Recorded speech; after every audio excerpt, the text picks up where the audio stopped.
Mas e aí, você é formado em linguagem silenciosa? Isso. Onde se forma nisso? Vamos lá. Você tem várias etapas para fazer isso que eu faço. Aí eu juntei tudo que eu estudei e criei o meu protocolo. Então hoje eu dou formação. Então é a formação psicomportamental da linguagem silenciosa. Então eu peguei várias vertentes. Então eu sou psicanalista, eu tenho formação de programação neurolinguística, eu tenho a formação do Paul Ekman, de microexpressões, eu tenho a formação de hipnose. Então eu tenho várias formações que, juntando todas elas, eu dou treinamento para oradores, comunicadores. Então tem muita coisa que me chama a atenção, justamente porque é a comunicação ativa. Então eu conheço o outro lado. Eu não conheço só o lado do analista, eu conheço o lado do malandro, do cara que está usando a comunicação para persuadir, para chavecar, para manipular. Porque é isso que você faz, por exemplo, em cima do palco. É isso que você faz numa reunião. É isso que você faz querendo trazer o seu objetivo. Seja ele honesto ou não. Honesto ou não. E você tem que entender disso. E transformar essa comunicação. Então é tipo assim, eu conheço esse lado do analista, mas eu conheço o lado do analisado. E aí eu juntei tudo isso daí e fiz a minha formação, que é a psicomportamental da linguagem silenciosa. Entendi. Então, pra chegar onde você tá, se não for você que tá ensinando, o cara tem que vir estudando uma caralhada de coisa. E esse teu curso aí é um curso livre? É um curso livre, só que agora, olha que legal, algumas faculdades perceberam que isso poderia virar uma pós-graduação, ou seja, uma especialização, e a gente está fazendo agora especialização em linguagem silenciosa, cara. Caralho. Com aval do MEC. Olha que legal que isso. legal, mano. Então é um outro degrau. Maneiro pra caralho. Pra caralho. Porque é a confirmação que a coisa existe. O que aconteceu?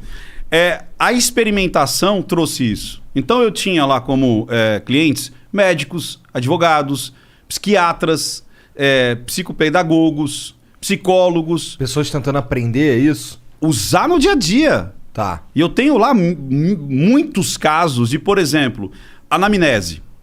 Então, não sei se você já foi num médico, né? E fala assim, Monark, o que você tem?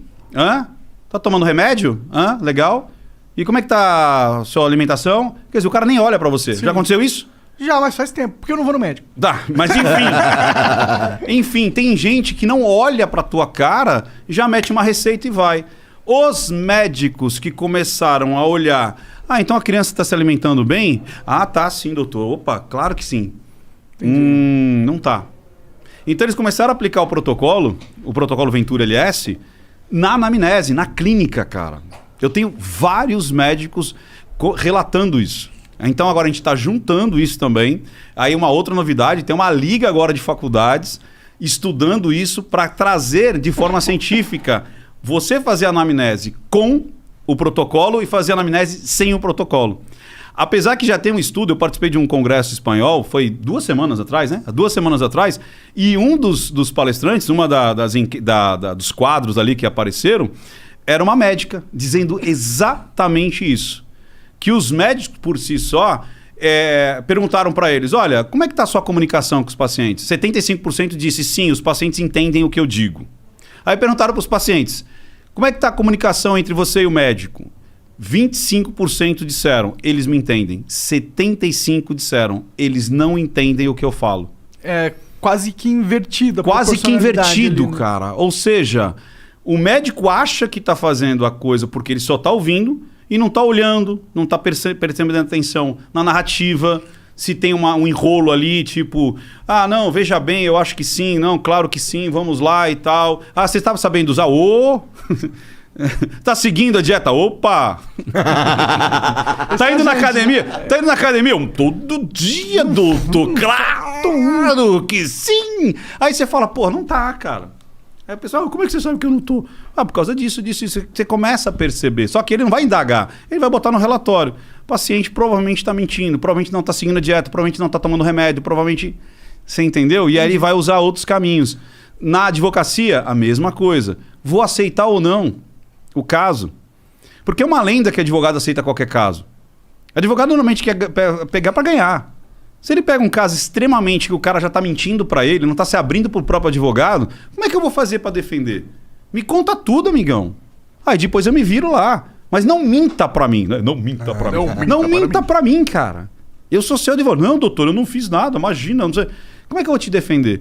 Então essa galera tá utilizando e tá trazendo esse feedback.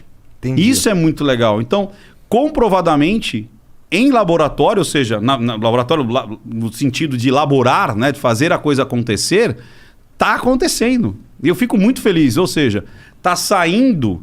Né? Eu já aplicava isso. Por exemplo, se a gente pegar aqui, ó, vou dar um presente aqui para vocês. Porra, Opa, adoro aí sim. presente, Puta, adoro dá- presente. vai tirando aí a mão, aí, vai enfiando a mão e vai tirando, que a gente vai mostrando o que tem aí. Por quê? Tem então um Pinóquio aí no relógio. Tem o Pinóquio. Cara, o que você tem com A o Pinóquio? primeira- Ele é tão legal. Isso aqui é o quê? Eu também acho, porra. Isso é uma caneca. É uma caneca. Uma canequinha. Uma canequinha do Pinóquio. Isso aí é bom pra quando tiver um convidado meio mala e o cara fala algumas coisas e você fala assim, sei. Só levanta a caneca. Porque Não, eu é fiz, foda. sei. Só pega assim, sei. É foda que aí depois tu vai lá, pega a porra do recorte, analisa e ainda explana o bagulho. Então é melhor deixar quieto. Igor levantou a caneca. Ele está muito puto. Ó, cara, você pegou o livro que eu queria que você pegasse. Mas isso daí foi uma PNL que você fez. Ou foi uma sincronicidade. Olha que legal. Vamos lá. Onde é que começa a linguagem silenciosa na minha vida? Aí. Ou seja, quando eu atendia pessoas de forma de psicanálise, junto com a programação neurolinguística. Então, pessoas que tinham vícios, traumas, compulsões, uma série de situações, transtorno obsessivo compulsivo. E a pessoa tinha ali um comportamento que ela não queria mais ter aquele comportamento. Uma fobia, eu não consigo andar de avião, eu bebo e não consigo parar de beber, eu tenho compulsão a jogo. E aí o que acontece? Quando você está fazendo essa terapia, a maioria das vezes você põe a pessoa em transe ou em semitranse. E aí você tem que perceber, pela linguagem corporal, nesse caso, se ela realmente está recebendo a terapia ou não. Porque imagina, você está em transe. Aí de repente você fala, olha, vamos voltar aí pro passado, tal, não sei o quê. De repente você vê uma expressão assim, você fala, opa, o que você está vendo agora? Você sabe que é uma expressão de angústia, uma expressão de medo. Aí de repente ela sorri. Então, em transe, você tem condição de saber o que está passando na cabeça da pessoa sem ela verbalizar nada. Só com as expressões. Isso na programação linguística chama MCRIs, movimentos corporais com referencial interno. Ou seja, de repente eu estou suando demais, ruboriza. A boca fica mais fina ou mais entumecida, me fecho, a mão treme. É muito legal. E aqui são fatos que eu analisei, ou seja, são pacientes, são clientes que eu analisei e coloquei em modelo de estudo de caso. Então aqui tem acho que uns 5, 6 estudos de caso. Então atendi o João, como é que foi? E aí tem a conversa. Monark disse isso, eu disse isso. Monark disse isso, eu disse isso. E aí vai criando ali a terapia e no final eu explico qual foi a técnica que eu usei e ensino a técnica. Interessante. Então aqui utiliza muito, cara. Em terapia você tem que saber usar a linguagem silenciosa. Tem que saber, não tem como você utilizar uma terapia sem saber. Ou você pode até fazer, mas vai demorar muito. Ou você não vai perceber. Se realmente a resposta que o seu paciente te deu é verdadeira ou não. Porque a mentira não é só para enganar. A mentira às vezes Pra proteger. Pra proteger, é vergonha, cara. Às vezes você tem vergonha de falar pro seu terapeuta, pro seu psicólogo toda a verdade.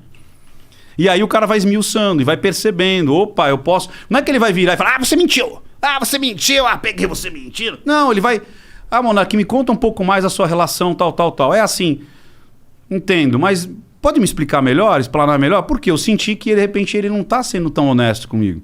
E eu vou enfiar o dedo na ferida por outro lado, por um jeito que de repente ele começa a se abrir. Então Qual que é a tudo... diferença de um psicanalista para um psicólogo? Psicólogo. Vamos lá.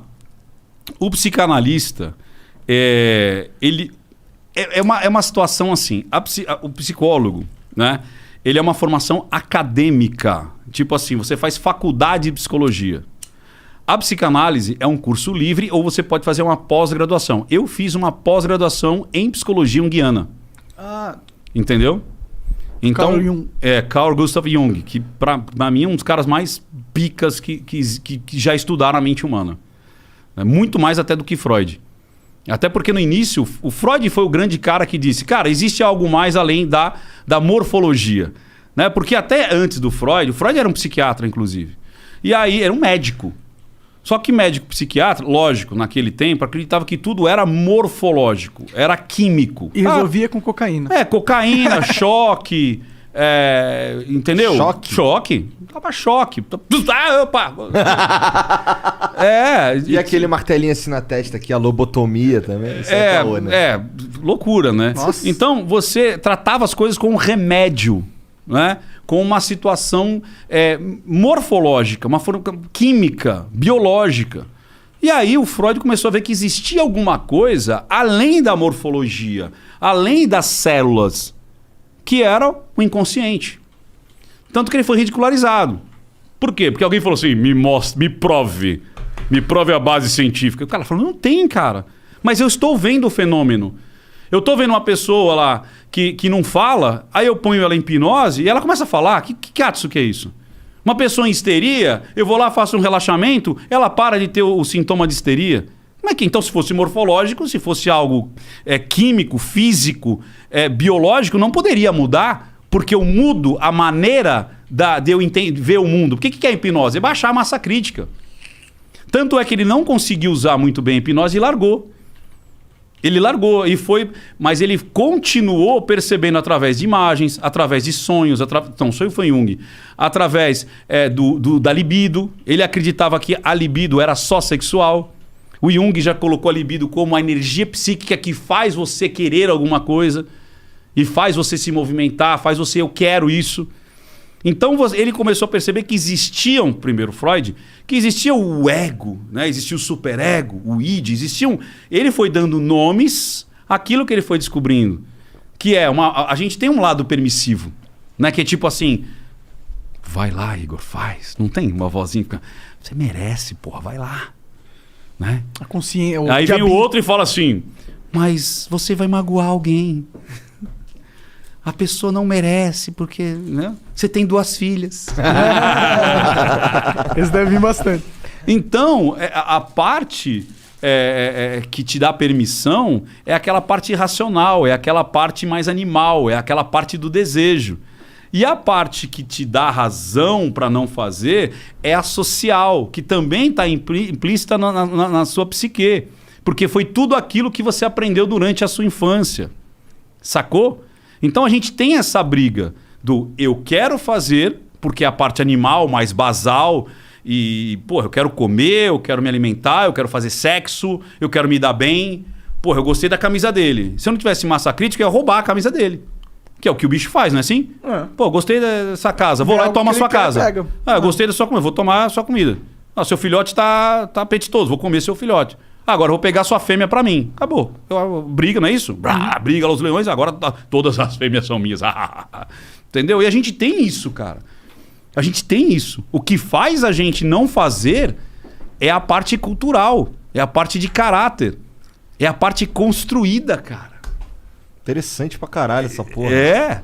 Porque a gente só não faz porque existe o Big Brother.